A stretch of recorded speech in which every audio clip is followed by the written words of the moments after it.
We had a perfect view of the airplane and see this black smoke coming out the side of the airplane, and the yellow and the orange and the red flames shooting out.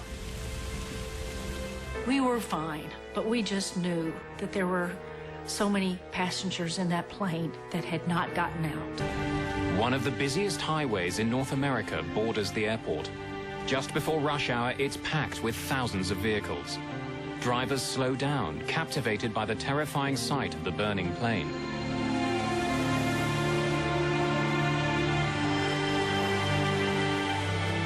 Some of the passengers who've escaped the plane stumble, dazed and shaken, right onto the edge of the highway. Passing motorists stop to take them to the airport. It's just one of dozens of reunions. It takes hours to confirm, but by early evening, Air France and the local airport authorities can make the incredible announcement. Remarkably, every single passenger and all the members of the crew of Flight 358 have managed to escape the burning wreckage of their plane. Landing, autopilot, auto thrust off. Rain and lightning had been battling the airport all afternoon. Was it simply bad weather that caused this crash? Put it down! Put it down!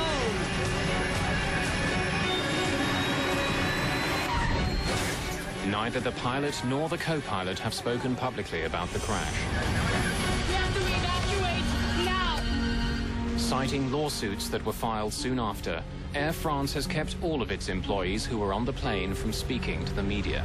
Investigators discover that as the crew struggled for control in the cockpit, on the ground, delicate instruments used to measure the wind at the runway were destroyed by lightning. With the ground equipment destroyed, they were relying on their onboard systems for information about wind conditions. Closely studying the airport, investigators uncover another piece of the puzzle. Maintenance issues and the storm itself were forcing air traffic controllers to use runway 24 left for landings. It's the shortest runway at the airport, almost 650 meters shorter than some of the others. Blinded by rain, driven by unexpected winds, and landing on the shortest runway at the airport, Flight 358 was in a dangerous position. But even in bad conditions, even on a short runway, the crew had 3,000 meters in which to land their plane. It should have been enough. To find out why it wasn't, investigators turned to the past. In 1999, an eerily similar accident took place in Little Rock, Arkansas. Damn, we're off course. No, I can't see it. Way off. Struggling with unpredictable weather, the crew of an American Airlines jet landed their plane, only to have it skid off the runway. 11 people were killed. Greg Feith helped investigate that crash. One of the first things that I thought about was déjà vu.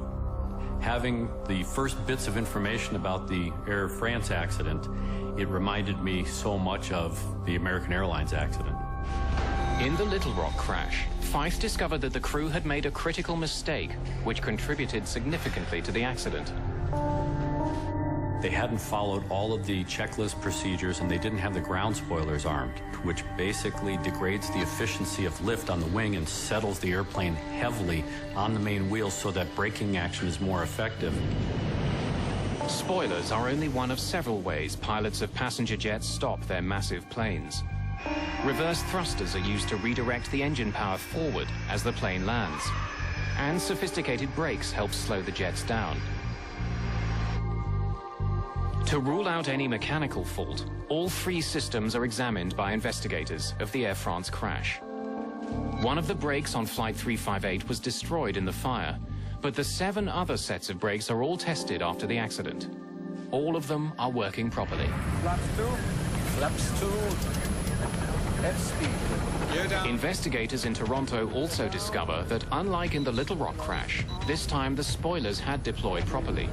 Gear down, spoilers armed, 4 green. And when the engines are examined, the reverse thrusters are deployed. No obvious mechanical fault can be found. As the investigation continues, a French newspaper prints a bombshell. Le Figaro publishes a story claiming that the thrust reversers, which use the jet's engines to slow it down, were not turned on until the plane had been on the runway for more than 12 seconds. As for Captain Rosay, he confirmed the newspaper report. His explanation was that his co-pilot had tensed up and was having difficulty controlling the lateral movement of the plane. No doubt because of the strong crosswinds and because the runway was so slippery, his hand was clamped tightly on the throttle release lever, which prevented the captain from reaching it himself. So the reverse thrusters could not be activated. Shortly after the newspaper story appears, investigators publish their initial report. It confirms Le Figaro's version of events. Canada's Transportation Safety Board reveals that while the thrusters were found in the on position at the crash site, they had not been deployed as soon as the plane landed. In fact, it took 17 seconds before they reached maximum power. The delay was a question raised in the report, and I wouldn't want to hazard a guess as to why there was such a delay or what was the cause of it. I just know that pilots, as a rule, want to get those reversers in as quickly as possible for maximum stopping. The investigators reveal other confusing facts about the last few seconds of Flight 358. When it came over the start of the runway, it was twice as high as it should have been. And when it did land, it was nearly halfway down the runway. Put it down! Put it down! In these stormy conditions, the crew didn't have enough time to stop. But Flight 358 wasn't the only jet to go off the end of a runway in 2005. Worldwide, there were 37 other runway overruns. And the causes of all these accidents were remarkably similar. There are a number of causal factors that occur again and again in runway overrun accidents. The weather conditions, the state of the runway surface. It can be wet, it can be icy, it can have snow on it. Speed in excess of a normal approach speed for the aircraft that does not then bleed off as the aircraft attempts to land. And these factors occur again and again in runway overrun accidents. Unlike the crash at Toronto, some overruns are deadly. This Southwest Airlines flight in Chicago slid off its runway several months after the Air France crash. A small child was killed in a car that was driving on the nearby highway. Many older airports, in particular in big cities which have expanded out towards the airport in the course of their growth, are constrained in the area that they can use for overruns.